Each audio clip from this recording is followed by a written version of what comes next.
ओम नमो विश्वे नमः। दोस्तों, आप सभी का मेरे इस यूट्यूब चैनल में हार्दिक स्वागत है। आज गुरुवार के दिन मैं आपको गुरुवार की व्रत कथा का रसपान कराने जा रही हूँ। तो चलिए वीडियो शुरू करते हैं। प्राचीन समय की बात है। एक बड़ा ही प्रतापी तथा दानी राजा था। वह प्रत्येक गुरुवार को व्रत रखता एवं पूजन अर्चन करता था। यह बात उसकी रानी को बिल्कुल भी अच्छी नहीं लगती थी। वह ना ही व्रत करती और ना ही किसी को एक पैसा भी दान में देती थी। राजा को भी ऐसा करने से हमेशा ही मना किया करती थी। एक समय की बात है कि राजा शिकार खेलने वन को गए हुए थे। घर पर रानी और दासी थी। उसी समय गुरु बृहस्पति देव साधु का रूप धारण कर राजा के दरवाजे पर भिक्षा मांगने आए। साधु ने रानी से भिक्षा मांगी तो वे कहने लगी कि हे साधु महाराज, मैं तो इस दान पुण्य से तंग आ गई हूँ। आप ही कोई ऐसा उपाय बताइए जिससे कि ये सारा धन नष्ट हो जाए और मैं आराम से रह सकूं। साधु रूपी बृहस्पति देव ने कहा कि हे देवी, तुम तो बड़ी ही विचित्र हो। संतान और धन से भी भला कोई दुखी होता है। अगर तुम्हारे पास धन अधिक है तो इसे शुभ कार्यों में लगाओ जिससे कि तुम्हारे दोनों लोग सुधरें। परंतु साधु की इन बातों से रानी खुश नहीं हुई और उसने कहा, मुझे ऐसे धन की आवश्यकता नहीं जिससे कि मैं दान दूं तथा जिसको संभालने में ही मेरा सारा समय नष्ट हो जाए। तब साधु ने कहा, यदि तुम्हारी ऐसी ही इच्छा है तो जैसा मैं तुम्हें बताता हूँ तुम वैसा ही करना। बृहस्पतिवार के दिन तुम घर को गोबर से लीपना, अपने केशों को पीली मिट्टी से धोना, केशों को धोते समय स्नान करना, राजा से हजामत बनाने को कहना, भोजन में मांस मदिरा खाना, कपड़ा धोबी के यहाँ धुलने डालना। इस प्रकार 7 बृहस्पतिवार करने से तुम्हारा समस्त धन नष्ट हो जाएगा। इतना कहकर साधु बने बृहस्पति देव अंतर ध्यान हो गए। साधु के कहे अनुसार करते हुए रानी को केवल 3 बृहस्पतिवार ही बीते थे कि उसकी समस्त धन संपत्ति नष्ट हो गई। भोजन के लिए परिवार तरसने लगा। एक दिन राजा रानी से बोला कि हे रानी, तुम यही रहो, मैं दूसरे देश को जाता हूँ, क्योंकि यहाँ पर मुझे सभी जानते हैं, इसलिए मैं यहाँ पर कोई भी छोटा कार्य नहीं कर सकता। ऐसा कहकर राजा प्रदेश चला गया। वहां वे जंगल से लकड़ी काट कर लाता और शहर में बेचता। इस तरह वे अपना जीवन व्यतीत करने लगा। इधर राजा के बिना रानी और दासी दुखी रहने लगी। एक समय जब रानी और दासी को 7 दिन बिना भोजन के रहना पड़ा, तो रानी ने अपनी दासी से कहा, हे दासी, यहाँ पास ही के नगर में मेरी बहन रहती है। वह बड़ी ही धनवान है। तो उसके पास जा और कुछ लेकर आ ताकि थोड़ी बहुत गुजर बसर हो जाए। दासी रानी की बहन के पास गई। उस दिन बृहस्पतिवार था। रानी की बहन उस समय बृहस्पतिवार की कथा सुन रही थी। दासी ने रानी की बहन को अपनी रानी का संदेश दिया, लेकिन रानी की बहन ने कोई भी उत्तर नहीं दिया। जब दासी को रानी की बहन से कोई उत्तर नहीं मिला तो वह बहुत ही ज्यादा दुखी हुई और उसे क्रोध भी आया। दासी ने वापस आकर रानी को सारी बात बता दी, जिसे सुनकर रानी ने अपने भाग्य को कोसा। उधर रानी की बहन ने सोचा कि मेरी बहन की दासी आई थी, परंतु मैं उससे नहीं बोली, इससे वह बहुत ज्यादा दुखी हुई होगी। कथा सुनकर और पूजन समाप्त कर वह अपनी बहन के घर गई और कहने लगी, हे बहन, मैं बृहस्पतिवार का व्रत कर रही थी। तुम्हारी दासी गई थी, परंतु जब तक कथा होती है तब तक ना ही तो उठते हैं और ना ही बोलते हैं, इसलिए मैं नहीं बोली। कहो दासी क्यों गई थी? रानी बोली, बहन, हमारे घर अनाज नहीं था। ऐसा कहते कहते रानी की आंखें बाहर आई। उसने दासियों समेत भूखा रहने की बात भी अपनी बहन को बता दी। रानी की बहन बोली, बहन देखो, बृहस्पति देव भगवान सबकी मनोकामना को पूर्ण करते हैं। देखो, शायद तुम्हारे घर में अनाज रखा हो। यह सुनकर दासी घर के अंदर गई तो वहां उसे एक घड़ा अनाज का भरा मिल गया। उसे बड़ी ही हैरानी हुई, क्योंकि उसने एक बर्तन देख लिया था। उसने बाहर आकर रानी को बताया। दासी रानी से कहने लगी, हे रानी, जब हमको भोजन नहीं मिलता तो हम व्रत ही तो करते हैं, इसलिए क्यों ना इसे व्रत और कथा की विधि पूछ ली जाए। हम भी व्रत किया करेंगे। दासी के कहने पर रानी ने अपनी बहन से बृहस्पतिवार के व्रत के बारे में पूछा। उसकी बहन ने बताया कि बृहस्पतिवार के व्रत में चने की दाल और मुनक्का से विष्णु भगवान का केले की जड़ में पूजन करें तथा दीपक जलाएं, पीला भोजन करें तथा कथा सुने। इससे गुरु भगवान प्रसन्न होते हैं, मनोकामना पूर्ण करते हैं। व्रत और पूजन की विधि बताकर रानी की बहन अपने घर लौट आई। रानी और दासी दोनों ने निश्चय किया कि बृहस्पति देव भगवान का पूजन जरूर करेंगे। 7 रोज बाद जब बृहस्पतिवार आया तो उन्होंने व्रत रखा।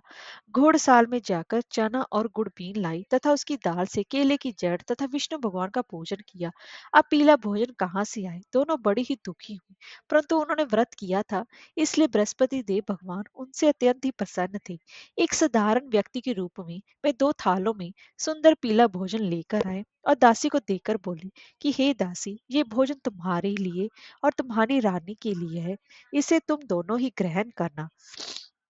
दासी भोजन पाकर बहुत ही ज्यादा प्रसन्न हुई और उसने रानी को सारी बात बताई। उसके बाद से वे प्रत्येक बृहस्पतिवार को गुरु भगवान का व्रत और पूजन करने लगी। बृहस्पति भगवान की कृपा से उनके पास बहुत सारा धन हो गया। परंतु रानी फिर पहले की तरह ही आलस्य करने लगी।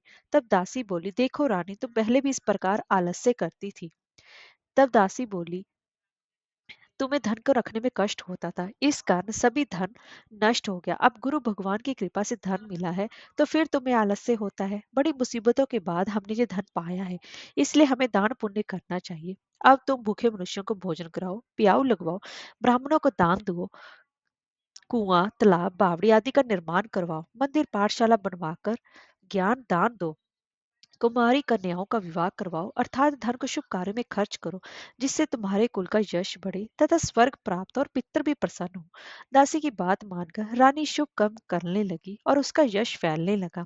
एक दिन रानी और दासी आपस में विचार करने लगी कि ना जाने राजा किस दशा में होंगे, उनकी कोई खोज खबर भी नहीं है।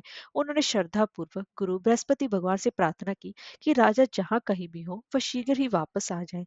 उधर राजा प्रदेश में बहुत ही ज्यादा दुखी रहने लगा। वह प्रतिदिन जंगल से लकड़ी बीनकर लाता और उसे शहर में बेचकर अपने दुखी जीवन को बड़ी ही कठिनता से व्यतीत करता था। एक दिन दुखी हो अपनी पुरानी बातों को याद करके वह रोने लगा और उदास हो गया। उसी समय राजा के पास बृहस्पति देव साधु के वेश में आकर बोले कि हे लकड़हारे, तुम इस सुनसान जंगल में किस चिंता में बैठे हो, मुझे बतलाओ। ये सुन राजा के नेत्रों में जल भर आया। साधु की वंदना कर राजा ने अपनी संपूर्ण कहानी उन्हें सुना दी। महात्मा दयालु होते हैं। वे राजा से बोले, हे राजा, तुम्हारी पत्नी ने बृहस्पति देव के प्रति अपराध किया था, जिसके कारण तुम्हारी ये दशा हुई। अब तुम चिंता मत करो, भगवान तुम्हें पहले से अधिक धन देंगे। देखो, तुम्हारी पत्नी ने बृहस्पतिवार का व्रत परम कर दिया है। अब तुम्हें बृहस्पतिवार का व्रत करके चने की दाल व गुड़ जल के लोटे में डालकर केले का पूजन करो, फिर कथा कहो या सुनो। भगवान तुम्हारी सब मनोकामनाओं को पूर्ण करेंगे। साधु की बात सुनकर राजा बोला, हे प्रभु, लकड़ी बेचकर तो इतना पैसा भी नहीं बचता जिससे कि मैं भोजन के उपरांत कुछ बचा सकूं। मैंने रात्रि में अपनी रानी को व्याकुल देखा है। मेरे पास कोई साधन नहीं जिससे कि मैं उसका समाचार जान सकूं, फिर मैं कौन सी कहानी कहूँ ये भी मुझको मालूम नहीं है। साधु ने कहा कि हे राजा, मन में बृहस्पति भगवान के पूजन व्रत का निश्चय करो, वे स्वयं तुम्हारे लिए कोई राह बना देंगे। बृहस्पतिवार के दिन तुम रोजाना की तरह लकड़ियां लेकर शहर में जाना, तुम्हें रोज से दुगना धन मिलेगा, जिससे कि तुम भली भांति भोजन कर लोगे तथा बृहस्पति देव की पूजा का सामान भी आ जाएगा। जो तुमने बृहस्पतिवार की कहानी के बारे में पूछा है वो इस प्रकार से है। प्राचीन काल में एक बहुत ही निर्धन ब्राह्मण रहता था। उसकी कोई भी संतान नहीं थी। वह नित्य पूजा पाठ करता। उसकी स्त्री न स्नान करती, न ही किसी देवता का पूजन करती थी। इस कारण ब्राह्मण देवता बहुत ही ज्यादा दुखी रहते थे। भगवान की कृपा से ब्राह्मण के यहाँ एक कन्या उत्पन्न हुई। कन्या बड़ी होने लगी। प्रातः स्नान करके वह भगवान विष्णु जी का जाप करती। बृहस्पतिवार का व्रत भी करने लगी। पूजा पाठ समाप्त करके पाठशाला जाती तो अपनी मुट्ठी में जौ भर के ले जाती और पाठशाला के मार्ग में डालती जाती। लौटते समय वही जौ स्वर्ण के हो जाते। उनको बीन कर घर ले आती। एक दिन वह बालिका सूप में उन सोने के जौ को फटक कर साफ कर रही थी कि तभी उसकी माँ ने देख लिया और कहा कि हे बेटी, सोने के जौ को फटकने के लिए सोने का सूप भी तो होना चाहिए। दूसरे दिन गुरुवार था। कन्या ने व्रत रखा और बृहस्पति देव से सोने का सूप देने की प्रार्थना की। बृहस्पति देव ने उसकी प्रार्थना स्वीकार कर ली। रोजाना की तरह वह कन्या जौ फैलाती हुई पाठशाला चली गई। पाठशाला से लौटकर जब वह जौ बीन रही थी तो बृहस्पति देव की कृपा से उसे फिर सोने का सूप मिला। उसे वह घर ले आई और उसे जौ साफ करने लगी, परंतु उसकी माँ का वही ढंग रहा। एक दिन की बात है। कन्या सोने के सूप में जौ को साफ कर रही थी। उसी समय उस नगर का राजकुमार वहां से निकला। कन्या के रूप और कार्य को देखकर वह उस पर मोहित हो गया। राजमहल आकर वह भोजन तथा जल त्याग कर उदास होकर लेट गया। राजा को जब ये राजकुमार द्वारा अन्न जल त्यागने का समाचार ज्ञात हुआ तो अपने मंत्रियों के साथ वह अपने पुत्र के पास गया और कारण पूछा। राजकुमार ने राजा को उस लड़की के घर का पता भी बता दिया। मंत्री उस लड़की के घर गया। मंत्री ने ब्राह्मण के समक्ष राजा की ओर से निवेदन किया। कुछ ही दिन के बाद ब्राह्मण की कन्या का विवाह राजकुमार के साथ संपन्न हो गया। कन्या के घर से जाते ही ब्राह्मण के घर में पहले की भांति गरीबी का निवास हो गया। कन्या के घर से जाते ही निवास होने के बाद एक दिन दुखी होकर ब्राह्मण अपनी पुत्री से मिलने गए। बेटी ने पिता की अवस्था को देखा, अपनी माँ का हाल चाल पूछा। ब्राह्मण ने सभी हाल कह सुनाया। कन्या ने बहुत सा धन देकर अपने पिता को विदा कर दिया। कुछ दिनों बाद फिर वही हाल हो गया। ब्राह्मण फिर अपनी कन्या के यहाँ गया और सभी हाल कहा तो पुत्री बोली कि हे पिताजी, आप माताजी को यहाँ लेकर आ जाइए, मैं उन्हें वे विधि बता दूंगी जिससे कि गरीबी दूर हो जाए। ब्राह्मण देवता अपनी स्त्री का साथ लेकर अपनी पुत्री के पास राजमहल पहुंचे तो पुत्री अपनी माँ को समझाने लगी कि हे माँ, तुम प्रातःकाल स्नान आदि करके विष्णु भगवान का पूजन करो तो सब दरिद्रता दूर हो जाएगी। परंतु उसकी माँ ने उसकी एक भी बात नहीं मानी। वह प्रातःकाल उठकर अपनी पुत्री की बची जूठन को खा लेती थी। एक दिन उसकी पुत्री को बहुत गुस्सा आया, उसने अपनी माँ को एक कोठरी में बंद कर दिया। प्रातःकाल उसे स्नान आदि करवा के पूजा पाठ करवाया तो उसकी माँ की बुद्धि ठीक हो गई। इसके बाद वह नियम से पूजा पाठ करने लगी और प्रत्येक बृहस्पतिवार को व्रत रखने लगी। इस व्रत के प्रभाव से मृत्यु के बाद वह स्वर्ग को गई। वह ब्राह्मण भी सुख पूर्व इस लोक का सुख भोग स्वर्ग को प्राप्त हुआ। इस तरह कहानी कहकर साधु बने देवता वहां से चले गए। धीरे धीरे समय व्यतीत होने पर फिर बृहस्पतिवार का दिन आया। राजा जंगल से लकड़ी काटकर शहर में बेचने गया।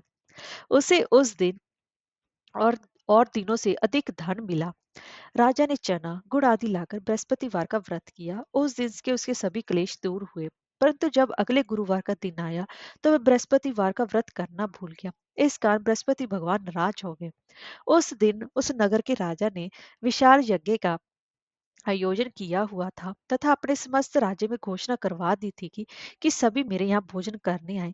किसी के घर चूल्हा ना जले। इस आज्ञा को जो ना मानेगा उसे फांसी की सजा दे दी जाएगी। और राजा जो था सभी लोगों के लिए खाने का बंदोबस्त कर रहा था। लेकिन राजा की आज्ञा अनुसार राज्य के सभी लोग तो राजा के भोज में सम्मिलित हुए, लेकिन लकड़हारा कुछ देर से पहुंचा, इसलिए राजा उसको अपने साथ महल में ले गए। जब राजा लकड़हारे को भोजन करा रहे थे तो रानी की दृष्टि उस खूंटी पर पड़ी जिस पर कि उसका हार लटका हुआ था। उसे हार खूंटी पर लटका दिखाई नहीं दिया। रानी को निश्चय होगा कि मेरा हार इस लकड़हारे ने चुरा लिया है। उसी समय सैनिक बुलवाकर उसको जेल में डलवा दिया। लकड़हारा जेल में विचार करने लगा कि ना जाने कौन से पूर्व जन्म के कर्म से मुझे ये दुख प्राप्त हुआ है, और जंगल में मिले साधु को याद करने लगा। तत्काल बृहस्पति देव साधु के रूप में प्रकट हो गए और कहने लगे, अरे मूर्ख, तूने बृहस्पति देवता की कथा नहीं की, उसी कारण तुझे ये दुख प्राप्त हुआ है। अब चिंता मत कर, बृहस्पति वार के दिन जेल खाने के दरवाजे पर तुझे 4 पैसे पड़े मिलेंगे। उनसे तू बृहस्पतिवार की पूजा करना तो तेरे सभी कष्ट दूर हो जाएंगे।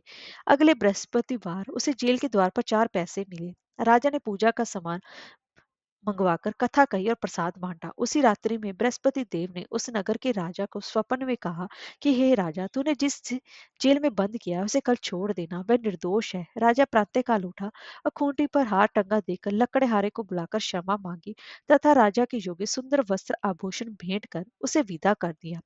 गुरुदेव की आज्ञा अनुसार राजा अपने नगर को चल दिया। राजा जब नगर के निकट पहुंचा तो इसे बड़ा ही आश्चर्य हुआ। नगर में पहले से अधिक बाग, तालाब, कुएं तथा बहुत सी धर्मशालाएं, मंदिर आदि बने हुए थे। राजा ने पूछा कि ये किसका बाग और धर्मशाला है। तब नगर के सब लोग कहने लगे, ये सब रानी और दासी के द्वारा बनवाए गए हैं। राजा को आश्चर्य हुआ और गुस्सा भी आया कि उसकी अनुपस्थिति में रानी के पास धन कहाँ से आया होगा। जब रानी ने ये खबर सुनी कि राजा आ रहे हैं तो उसने अपनी दासी से कहा, हे दासी, देख राजा हमको कितनी बुरी हालत में छोड़ गए थे। वे हमारी ऐसी हालत देखकर कहीं लौट ना जाएं, इसलिए तू जा, दरवाजे पर जाकर खड़ी हो जा।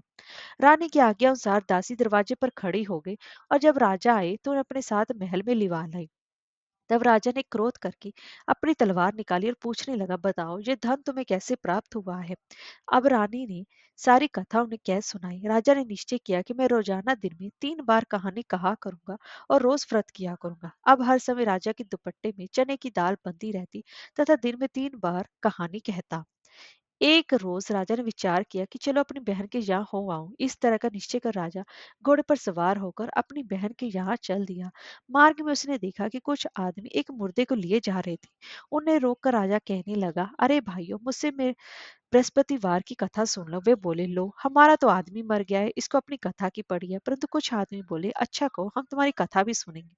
राजा ने दाल निकाल ली और कथा कहनी शुरू कर दी। जब कथा आधी हुई थी, मुर्दा हिलने लग गया, और जब कथा समाप्त हुई तो राम राम करके वह मुर्दा खड़ा हो गया। राजा आगे बढ़ा तो उसे चलते चलते शाम हो गई। आगे मार्ग में उसे एक किसान खेत में हल चलाता मिला। राजा ने उससे कथा सुनने का आग्रह किया, लेकिन वह नहीं माना। राजा आगे चल पड़ा। राजा के हटते ही बैल पछाड़कर खाकर गिर गए तथा किसान के पेट में बहुत से जोर का दर्द होने लगा। उसी समय किसान की माँ रोटी लेकर आई। उसने जब उसे देखा तो अपने पुत्र से सब हाल चाल पूछा। बेटे ने सभी हाल कह सुनाया। तब बे उसकी माँ राजा के पास गई और उससे बोली कि मैं तेरी कथा सुनूंगी, तू अपनी कथा मेरे खेत पर ही चलकर कहना। राजा ने लौटकर बुढ़िया के खेत पर जाकर कथा कही, जिसके सुनते ही बैल खड़े हो गए तथा किसान के पेट का दर्द भी बंद हो गया। फिर राजा अपनी बहन के घर पहुंच गया। बहन ने भाई की खूब मेहमानी की। दूसरे रोज प्रातःकाल राजा जगा तो देखने लगा कि सब लोग भोजन कर रहे हैं। राजा ने अपनी बहन से जब पूछा, ऐसा कोई मनुष्य है जिसने भोजन नहीं किया हो, जो मेरी बृहस्पतिवार की कथा सुन ले? बहन बोली, हे भैया, ये देश ऐसा ही है। यहाँ लोग पहले भोजन करते हैं, बाद में कोई अन्य काम करते हैं। फिर वह एक कुमार के घर गई जिसका कि लड़का बीमार था। उसे मालूम हुआ कि उसके यहाँ 3 दिन से किसी ने भोजन नहीं किया है। रानी ने अपने भाई की कथा सुनने के लिए कुमार से कहा तो वह तैयार हो गया। राजा ने जाकर बृहस्पतिवार की कथा कही, जिसको सुनकर उसका लड़का ठीक हो गया। अब तो राजा की प्रशंसा होने लगी। एक दिन राजा ने अपनी बहन से कहा, हे बहन, मैं अब अपने घर जाऊंगा, तुम भी तैयार हो जाओ।